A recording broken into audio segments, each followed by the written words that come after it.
नांदणीचे सुप्रसिद्ध कुर्डे food mart घेऊन आले आहे खास नवीन वर्षानिमित्त कुर्डे उत्पादनावर भरघोस सूट। 1 जानेवारी ते 26 जानेवारी पर्यंत खास 20% सूट। मिल्क प्रोडक्ट्स, बेकरी प्रोडक्ट्स, नमकीन, स्वीट्स, केक, फास्ट फूड व नाश्ता आणखीन भरपूर काही। तर वाट कसली पाहताय? एक वेळ अवश्य भेट द्या। आमचा पत्ता हॉटेल नटराज शेजारी, Kolhapur road, Jaysingpur road, ND Patil petrol पंपासमोर, नांदणी। Mobile number 72 63 89 99 97, 72 63 89 99 98। आपण पाहत आहात RK न्यूज, बातमी तुमची, आवाज आमचा। सार्वजनिक बांधकाम विद्युत उपविभागाच्या मनमानी कारभारामुळे सोलर स्ट्रीट लाईटचे काम रखडल्याचा महादेव दबडे यांचा आरोप। अधिकारी कर्मचाऱ्यांवर कारवाई करावी अन्यथा कार्यालयास टाळे ठोकण्याचा इशारा। जिल्ह्यात शासनाने मंजूर केलेल्या सोलर स्ट्रीट लाईट व हायमोस्ट बसवण्यासाठी प्रस्ताव तयार करणे व त्याचे मूल्यांकन करणे, अंदाजपत्रक ही जबाबदारी सार्वजनिक बांधकाम विभागाच्या विद्युत उपविभागाची आहे।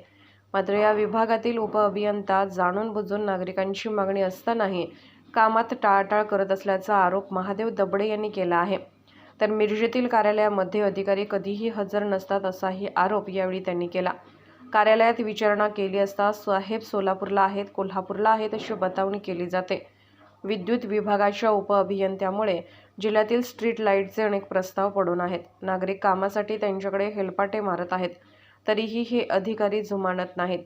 मिरजेतील उपअभियंत्याच्या मनमानी कारभारामुळे शासनाचा मंजूर झालेला निधी परत जाण्याची शक्यता आहे। निधी परत गेल्यास याला जबाबदार कोण असा सवाल महादेव दबडे यांनी केला आहे। मिरज तालुक्यातील सुभाषनगर येथे ग्रामविकासच्या 25-15 योजनेतून माने प्लॉट येथे स्ट्रीट लाईट बसवण्यासाठी 8 मार्च 2023 रोजी मंजुरी मिळाली होती। हे काम मंजूर होऊन जवळपास 10 महिने उलटून गेले असून आजअखेर अंदाजपत्रक तयार करण्यात आलेले नाही। विद्युत उपविभागाकडून कामामध्ये दिरंगाई होत असून त्यांच्याकडे वरिष्ठांकडून दुर्लक्ष होत आहे। यांच्या कामात सुधारणा न झाल्यास कोल्हापूरच्या कार्यालयासमोर तीव्र आंदोलन करून मिरज येथील विद्युत कार्यालयास टाळे ठोकण्याचा इशारा महादेव दबडे यांनी दिला आहे।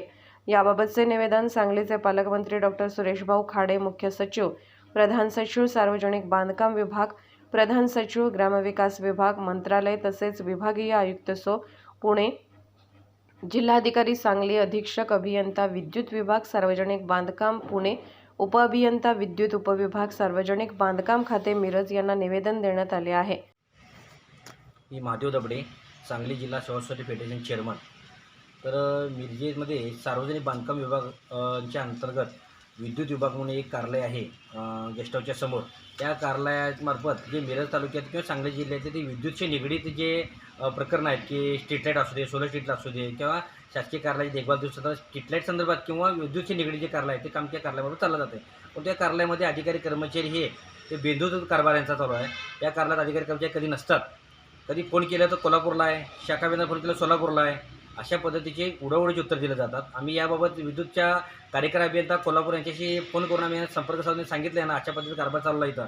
गेल्या वर्षी 31 मार्च महिन्यामध्ये एक सोलर स्ट्रीट लाईटसाठी 10 लाख रुपये मंजूर होते माने प्लॉटला, सुभाषनगरला।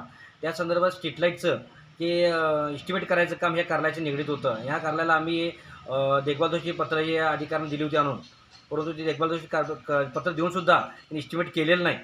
आणि ही कल्पना आम्ही उपअभियंत्यांच्या कानावर घातली, एज्युकेटेड इंजिनियरच्या कानावर घातली, परंतु उडवडीची उत्तर दिली। आणि हे पैसे आता परत जाण्याची वेळ आलेली आहे। मार्च अखेर पैसे खर्च करणं पडणं किंवा ते टेंडरवरनं कार्यालयामध्ये ज्याने कार्यालयाचं काम होतं म्हणजे काही केलेलं नाही।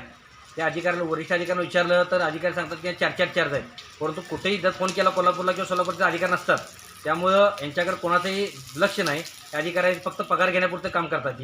ही कार्यालयात ही जनतेची निगडीत कार्यालय आहे, त्यामुळे ह्या कार्यालयाच्या अधिकाऱ्यांच्या खात्याने सखोल चौकशी झाली पाहिजे। आणि जे माने प्लॉटचे जे 25 अंतर्गत जे काम मंजूर आहे त्या कामाचं इस्टिमेट करून कार्यवाही जेणे हे क्रमप्राप्त असताना अद्याप का ठेवलं पडलं त्याची सखोल चौकशी झाली पाहिजे। आणि ते जो दोषी असेल त्या अधिकाऱ्यावर तात्काळ त्याला निलंबित करून त्याची चौकशी झाली पाहिजे। या मागणीसाठी आम्ही कोल्हापूरला तीव्र स्वरूपात आंदोलन छेडणार आहे। तरी वरिष्ठ अधिकाऱ्यांनी तात्काळ दखल घ्यावी, अन्यथा तीव्र स्वरूपात आंदोलन छेडू, वेळ पडली तर त्या कारणावर कुलप घालवा।